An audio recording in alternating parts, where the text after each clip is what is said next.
Nurse, I'm so exhausted. No matter how early I go to bed, I still wake up feeling drained. Sounds rough. Sleep is super important for our health. I bet your body is trying to tell you something.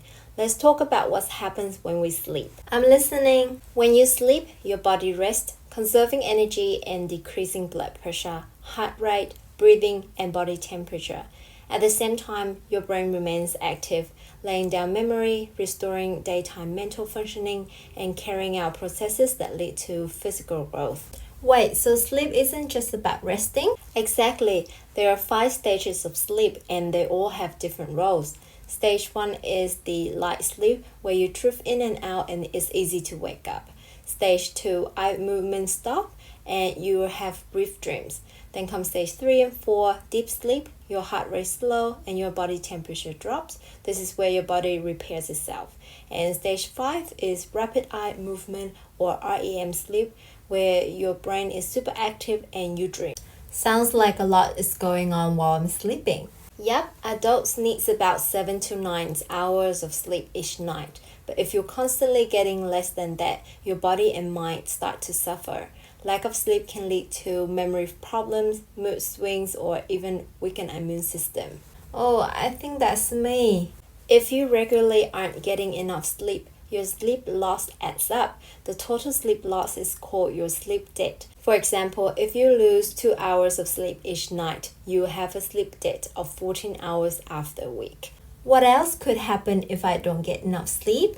Lack of good sleep can lead to excessive daytime sleepiness, tiredness, lethargy, morning headaches, difficulty focusing, anxiety, depression, accidents, and chronic health problems such as obesity, diabetes, and cardiovascular disease. Yep, that sounds familiar. So how can I improve my sleep? Making a few changes to your daily routine and habits can make a big difference. Try these strategies to help you sleep better at night. Number 1, set your body clock to go to bed and get up at the same time each day, including weekends.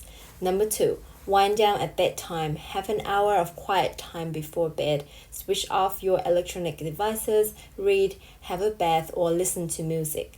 Number 3, avoid stimulants. Within 2 to 3 hours of bedtime, don't smoke, don't drink alcohol or have caffeine, don't eat a heavy meal or do heavy exercise.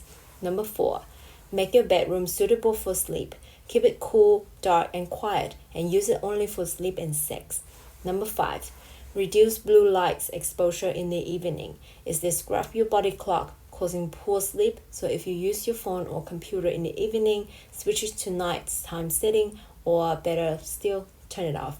Number 6, get up if you can't sleep. If you can't sleep after 20 minutes or so, get up and do something boring until you feel tired. Then try again.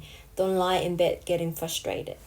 Number 7, avoid naps. Don't sleep during the day, but go to bed early in the evening. Number 8, be active in the day, take regular daytime exercise, and get up early to help set your body clock for a good night's sleep. Thanks, nurse. I'll make sleep a priority from now on. You've got this. Better sleep leads to better health. So let's get back to feeling your best. That was so helpful. Make sure you follow Celine the nurse to learn more about your health.